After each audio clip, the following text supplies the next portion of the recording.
अध्यक्ष महोदय, मी अलीकडच्या काळात आपण बऱ्याचशा चोऱ्यांचे प्रकार पाहतो, पण महाराष्ट्रामध्ये एक पांढऱ्या पेशातले काही वाईट दडेखोर आपण आता अलीकडच्या काळात पाहतोय।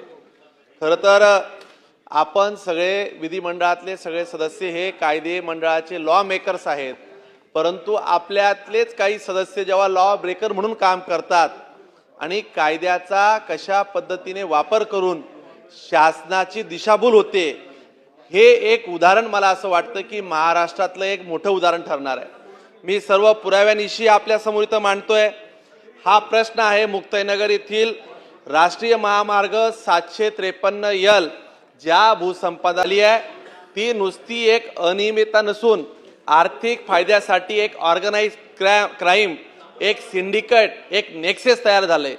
हे तुम्हाला मी सांगतोय की आपण पाहतोय की मोदीजींच्या काळात हायवे बनतायत, गडकरीजी हायवे डिक्लेअर करतायत, असाच एक हायवे 4 लेनिंग करण्याच्या संदर्भात मुक्ताईनगरचा ठरला 753चा यामध्ये 80.22 हेक्टर संपादित करण्यासाठी शासनाने कलम 3 अन्वय अधिसूचना काढली। ह्या तारखा तुम्ही लक्ष राहू द्या साहेब। 25/1/2022 ला भारत राजपत्र मध्ये ती प्रसिद्ध करण्यात आली। त्यानंतर शासनाने पुढील कारवाई करत मुक्ताईनगर तालुक्यातील 9 गावांचे एकूण 56.80 हेक्टर संपादन करण्यासाठी कलम 3D अन्वय अंतिम भूसंपादन डिक्लेरेशन ऑफ ॲक्विशन ज्याला आपण म्हणतो 13/1/2023 ला भारत राजपत्र हे घोषित करण्यात आलं।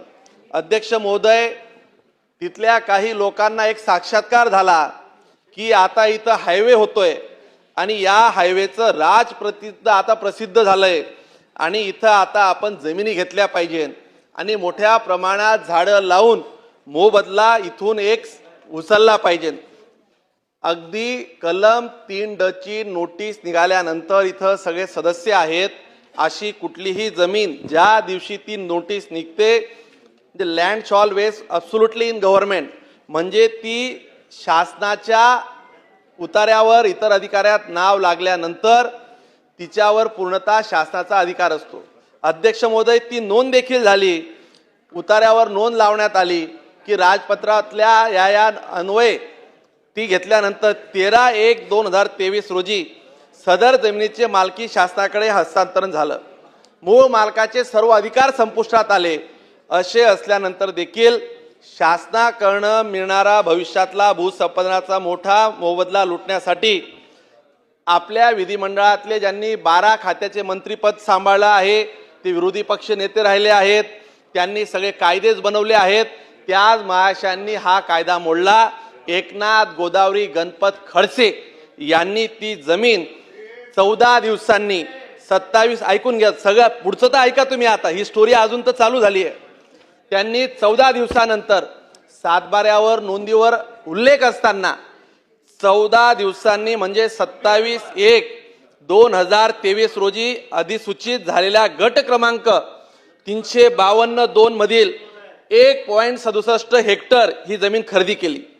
सदर व्यवहाराची त्यांनी साहेब मोबदला किती दिला? 15,22,000 रुपये। चेक दाखवलेत, ते अजून चेक वटले का नाही मी त्यात काही जाणार नाही, त्यांचा कदाचित त्यांच्यावर लोकांचा विश्वास असेल, त्यांनी लोकांनी चेकवर खरेदी करून दिले असतील, परंतु 15,22,000 रुपये इथं त्याचा मोबदला दर्शवण्यात आला। त्याची खरेदी करत रजिस्टर डॉक्युमेंट नोंदवण्यात आलं। आणि अध्यक्ष महोदय, सर्वात वाईट काय आहे, सदर जमीन ही 753 विस्तारी करण्यासाठी भूसंपादनात प्रस्तावित आहे असा स्पष्ट लेखी उल्लेख सदरच्या खर्तिकदामध्येच, म्हणजे एखाद्याने जर चोरी केलेल्या वस्तू आणल्यात त्यानेच म्हणायचं की हे मला मान्य आहे, म्हणजे एखाद्या चोराने चोरी करताना ती चोरीची गोष्ट ही ॲडमिट करून त्या खर्तिकतात नोंद करून घेतली। आणि तसं गट क्रमांक 333-2 मध्ये तब्बल अधिसूचनेनंतर 3.5 वर्षांनी पुन्हा अजून सौ मंदाकिनी खडसे यांनी त्यांच्या लाभामध्ये हस्तांतरण रिकन्व्हेन्स डीड हे निष्पादित करून दिले। अध्यक्ष महोदय, ही लोक एवढ्या वेळ थांबली नाही, मान्य ही जमीन त्यांनी घेतली असेल, इथंही चाललं असतं।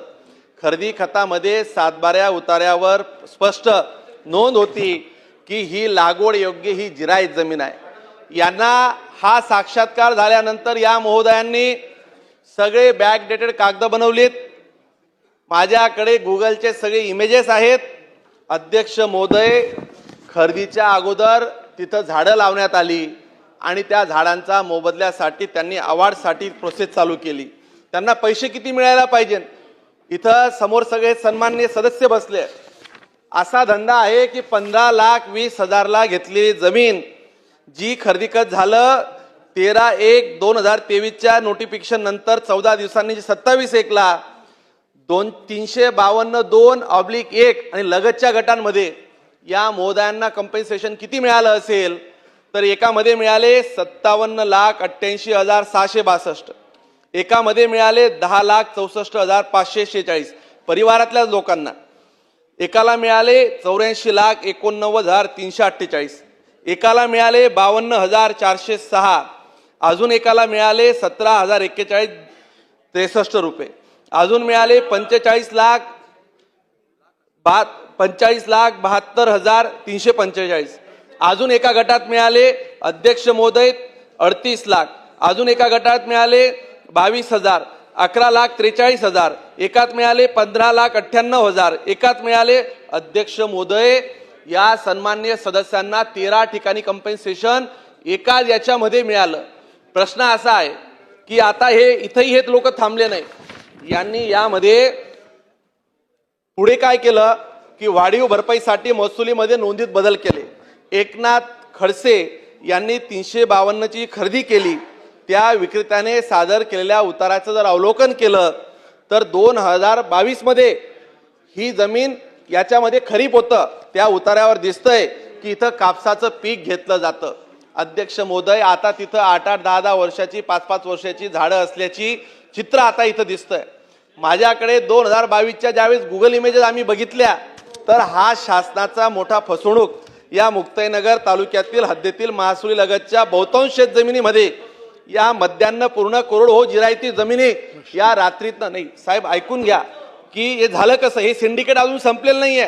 तुम्ही पूर्ण ऐकलं भाऊ, तुम्ही पण सांगतो मी भाऊ, यामध्ये कुठलीही पाईपलाईन, कुठलाही अन्न सर्वे मधून विहीर कुठलीही दाखवण्यात यावं नव्हती.